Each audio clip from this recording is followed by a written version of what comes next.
Olá pessoal, tudo bem? O meu nome é Felipe Cardoso, eu sou advogado, sou sócio e fundador da Cardoso Advogados Associados e uma das causas que eu atuo diretamente aqui no escritório são aquelas que envolvem o direito de família.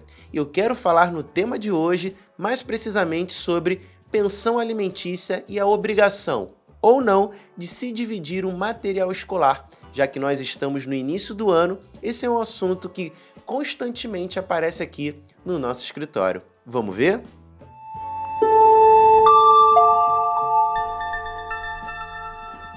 Bom, pessoal, e para começar a falar sobre o nosso tema de hoje, o que eu preciso dizer é que o nosso próprio Código Civil, ele institui o material escolar como parte de um meio necessário à educação das crianças.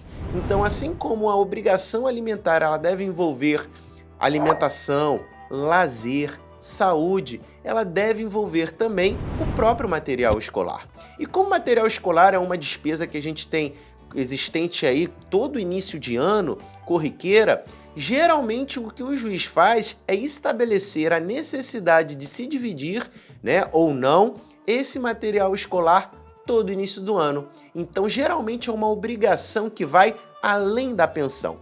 Então, muita gente acaba achando que por apenas pagar pensão alimentícia, que não tem que entrar na divisão do material escolar, o que é um equívoco. Você deve verificar ali o que foi decidido no seu acordo de pensão alimentícia ou na decisão que o juiz teve em relação ao teu caso.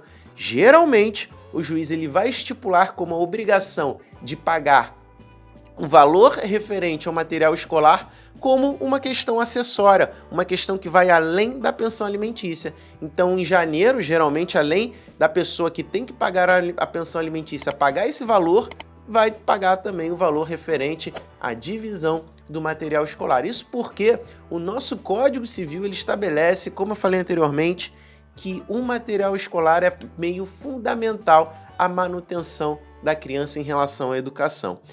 E aí uma coisa que eu preciso dizer aqui para vocês é que, independente do processo judicial que a gente esteja trabalhando, independente do procedimento, a gente tem aí pensão alimentícia, guarda, visita, que todos esses processos judiciais, eles são opcionais. Você pode muito bem chegar num consenso com o teu ex-companheiro, com a tua ex-companheira, e decidir o que vocês vão fazer em relação à guarda, em relação às visitas, inclusive a ajuda financeira de cada um.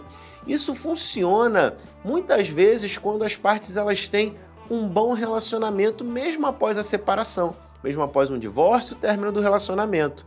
Mas eu tenho que ser sincero que, pela minha experiência, isso não é regra. Então, quando você não consegue chegar num consenso em relação a esses pontos, o ideal é que você, de fato, submeta ali a um processo judicial, seja de regulamentação de visitas ou até mesmo de pensão alimentícia, que mais precisamente é o que nós estamos abordando nesse tema aqui de hoje. Como eu falei para vocês, geralmente o juiz vai estipular dentro de um processo de pensão alimentícia o que vai ficar definido em relação à divisão do material escolar. Então, existem duas hipóteses. Ou vocês já chegam com um sentimento ali de tudo que vocês querem que o juiz apenas homologue e aquela sentença passa a ter validade, passa a ter garantia e obrigação entre vocês. Então você simplesmente vai chegar em comum acordo, falar, juiz, eu quero que você decida dessa forma. Como você pode ter ali certa divergência com o teu ex-companheiro, com a tua ex-companheira, e aí no final das contas o juiz ele vai acabar decidindo por vocês. Mas o juiz geralmente ele vai estipular, como eu falei, esse valor em relação à pensão alimentícia e também em relação ao material escolar. Lembrando, pessoal, que não necessariamente o material escolar vai ser dividido na proporção de 50% para cada um. Assim como a pensão alimentícia é a obrigação de custear todas as despesas da criança, deve ser levada em consideração a possibilidade de cada um dos genitores. Então, se um genitor tem muito mais condições financeiras que o outro, a tendência é que o juiz decida que esse genitor, que tem mais condições financeiras, vai pagar acima de 50% do material escolar, talvez até 100% do material escolar. E esse material não é só caneta, lápis e borracha, não. Envolve mochila, envolve lancheira, envolve também o próprio uniforme do colégio. Então é muito importante a gente deixar isso claro.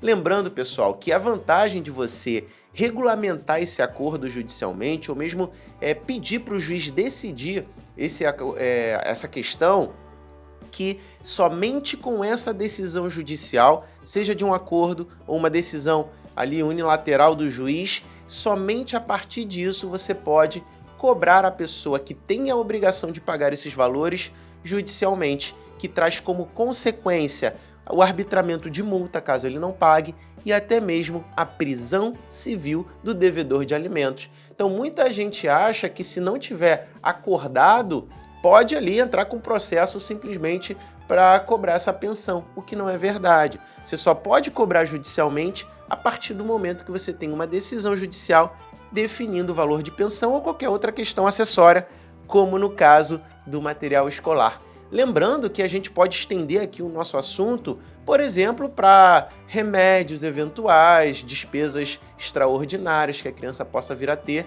Então não é estranho quando o juiz também decide, ou as partes requerem ali a homologação de um acordo que preveja até mesmo a obrigação de dividir o valor referente a medicamento que a criança tenha que utilizar no decorrer do ano.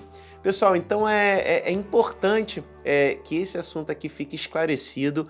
Pode ser que você tenha tido alguma dúvida, então por isso que eu abro aqui a seção de comentários e te convido a dizer aqui qualquer dúvida que você tenha tido. Quero te convidar também a se inscrever nesse nosso canal, acompanhar as nossas atualizações, clicar no sininho. É sempre uma satisfação poder compartilhar um pouco do conhecimento que eu tenho para vocês que muitas vezes acabam tendo muitas dúvidas em relação a essas questões.